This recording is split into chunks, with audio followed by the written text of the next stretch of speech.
I'm going to talk to you today about the murals at Bonampak, but before I do that, I have some very important information that I need to convey to you. I need to tell you how to be absolutely overbearingly pretentious at parties. I need to give you some important information about the Maya. If you are talking about Mayan language, just language, you say Mayan.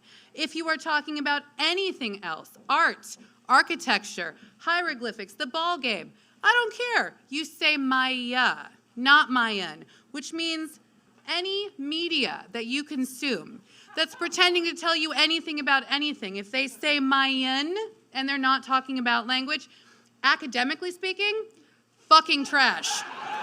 Fucking trash. Print it up, you crumple it up, you throw it on the fucking ground. That's what you do. So, having given you that important academic information that I've spent hundreds of thousands of dollars in higher education to be able to tell you, come with me on a journey through time and space, back to approximately 250 AD, when a small Maya city by the name of Bonampak was founded in the jungles of Chiapas, Mexico. At the time, the Maya themselves would have called it Usijwitz, meaning vulture mound. But we're actually going to go with the name that archaeologists have given Bonampak, which means in the what language? Maya or Mayan? Mayan. Very good. Which means painted walls. So Bonampak, map! Fuck yeah! I've never done this live. That was amazing. So Bonampak, she was not a particularly important city. We can see her here on the map behind me, in the Chiapas region of Mexico, near the modern border with Guatemala. But from almost day one, Bonampak was actually dependent on and subservient to the larger and more famous site of Yaxchilan, which was located about 30 kilometers away. So remember that name, I'm gonna be repeating it. Yaxchilan, exactly, one guy got it, one guy. Thank you to that one guy. If we look at, okay, you're a little late, but thank you. If we look at the occupation of the site, we can see that it was actually invaded, defeated, and occupied by Yaxchilan. That's better. Thank you. That's better. That's all I asked for. Almost immediately after it was established in the early classic period. So Bonampak, she was not a particularly powerful figure in the ancient Maya world. She was the little engine that just couldn't fucking bother, basically. And we can see this in the architecture of the site itself as well. Maya art and architecture had very particular, I thought you were supposed to yell at art, but that's cool too. Okay. It's kind of a map, it's all right. Had very particular rules about symbolism when it came to directions and orientation. So the public centers of Maya cities were always designed to convey these messages about where and with whom power and authority lay. So the Grand Plaza in the center of Bonampak was deliberately oriented towards Yaxchilan. This was clearly a message to the people of Bonampak. From Yaxchilan, you guys are so totally our little bitch. Yaxchilan, exactly. It's literally carved in stone. And we see this not only reinforced but magnified here in our subject for today, Bonampak's Temple of the Murals. Now, this is also referred to by archaeologists, because we're pretentious as shit, we don't like to keep anybody's original name, as Structure 1. I said pretentious, I didn't say creative, okay? Which you can see here in 1996 being worked on by a team from Yale. I don't go to Yale, but don't call out Yale, that's fine. Boo, Yale. Thank you, I love you guys. Led by Professor Mary Miller. Mary Miller, that's okay. Now we know from a combination of relative dating techniques and the hieroglyphic inscriptions that Temple 1 was constructed around 790 AD to commemorate, I don't know if anybody can guess, but that's right, the defeat of Bonampak by Yaxchilan.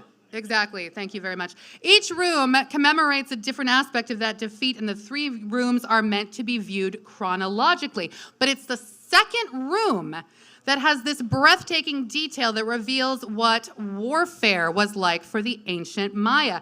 Room 2 is the largest. Art. Okay, I didn't hear it. It's the largest of the 3, and it depicts the biggest and the bloodiest scene of war ever created in the Maya kingdom. So in this room, we see the new king of Bonampak from Salon, of course, deciding the fate of the prisoners of war. And everything is symbolic here. Directionality is symbolic. Positionality is symbolic. Handedness, dominant hands are symbolic. For the Maya, to be left-handed was to be feminine and weak. Shout out to my left-handed niece and brother in the audience.